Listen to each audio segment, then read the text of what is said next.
buenas. Hace unos días nos hemos tomado un poco de vacaciones para dejar descansar la gente en esas charlas que estamos dedicando a Santa Teresa. En estos días el Papa mandó una carta hermosísima sobre la Santa a los que estaban en el Congreso en Ávila, con un tema interesante. Teresa es actual. Y el Papa recalca la actualidad de Teresa para este momento. Pues bien, les decía que hace unos días nos tomamos de vacación, porque terminábamos el estudio que nos habíamos propuesto sobre uno de los muchos carismas que recibió Santa Teresa. El carisma que estudiamos en las charlas era el carisma fundacional. Vimos todo el aspecto de lo que es un carisma fundacional, que es un fundador.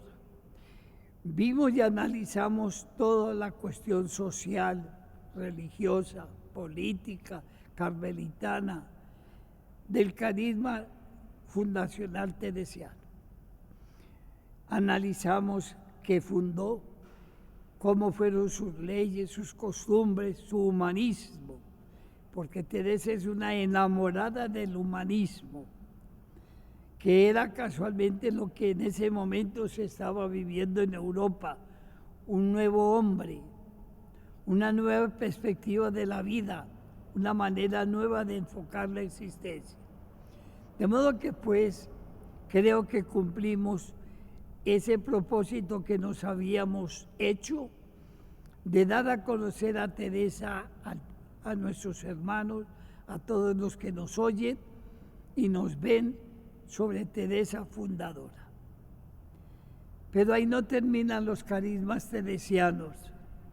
Vamos a empezar a estudiar el segundo carisma por el que es conocida en el mundo religioso, en el mundo literario, en el mundo místico.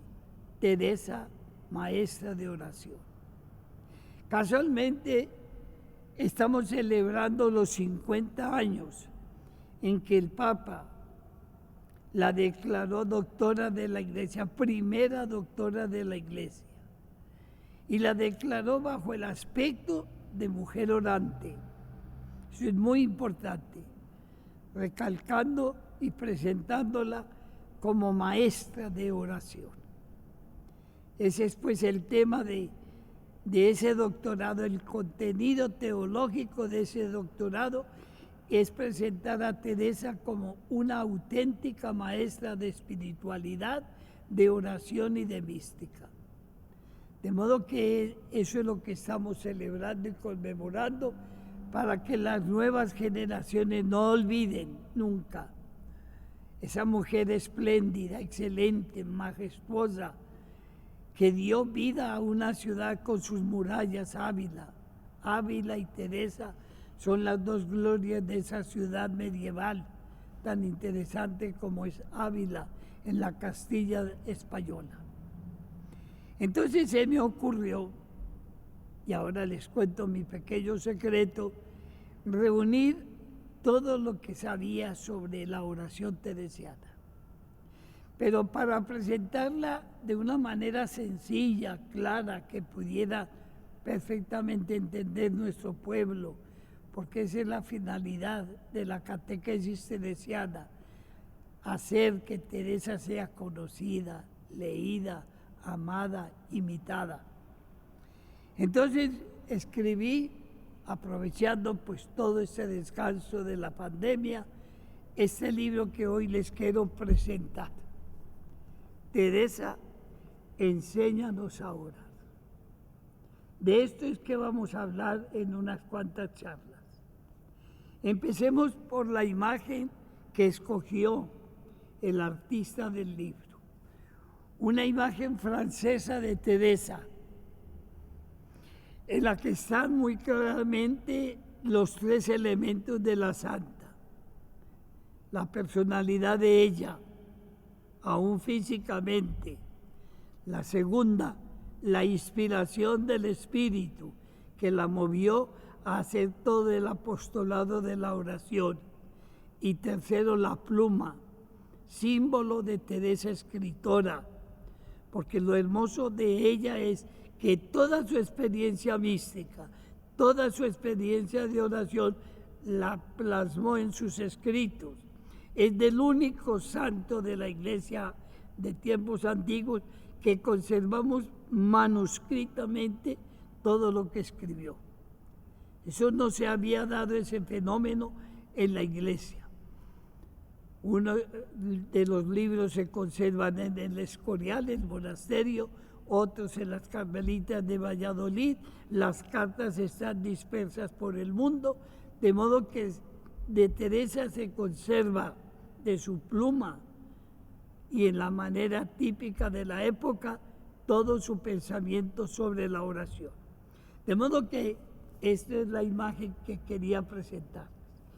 Por el otro lado, el artista del libro nos puso la imagen de Teresa, la cara de la imagen de Teresa que hiciera Bernini y que se conserva en la iglesia de los Carmelitas de Roma. Es una actitud de Teresa mística, en uno de esos momentos de trance. Su rostro refleja el momento que está viviendo la experiencia de Dios en todo su ser. La estatua es de mármol, muy visitada por los turistas de Roma, y es una de las obras grandes del trabajo del mármol que hiciera Bernini.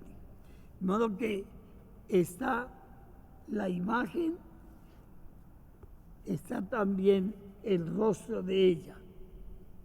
Y hablemos finalmente del título. ¿Por qué lo titulé Teresa, enséñanos a orar? Le consulté a varios compañeros si ponía Santa Teresa o solamente Teresa.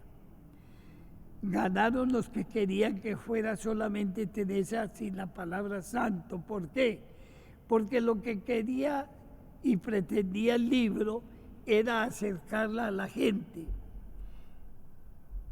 Ya no como santa, que la tenemos canonizada con una serie de virtudes, milagros, etcétera, sino en la realidad del magisterio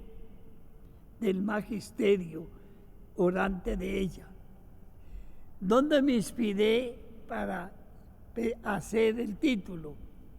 En San Mateo. Cuando los discípulos de Jesús veían que Juan les había enseñado a sus discípulos unas maneras diferentes de orar, no solamente la oración hebrea, la oración en la sinagoga, la oración en el templo, sino un estilo de oración muy personal. No sabemos ni conservamos cuál fue ese método, pero los apóstoles sintieron como un poquito de celos y se acercan a Jesús y le piden: Señor, enséñanos a orar. Rara vez los apóstoles le piden nada a Jesús, más Jesús los que le pide a los apóstoles. Pero esta vez sí le piden a Jesús como maestro, a Jesús como modelo de oración, a Jesús que pasaba las noches en oración con el Padre, que les enseña a orar, es decir, a superar la oración ritual judía, para llegar a entender que la oración es amistad, es diálogo, es encuentro, es mirada amorosa. Por eso le hacen la súplica a Jesús. Sabemos la respuesta. Jesús no les da un método, Jesús les da un testimonio. Y Jesús les dice: mire, cuando oren, digan Padre nuestro.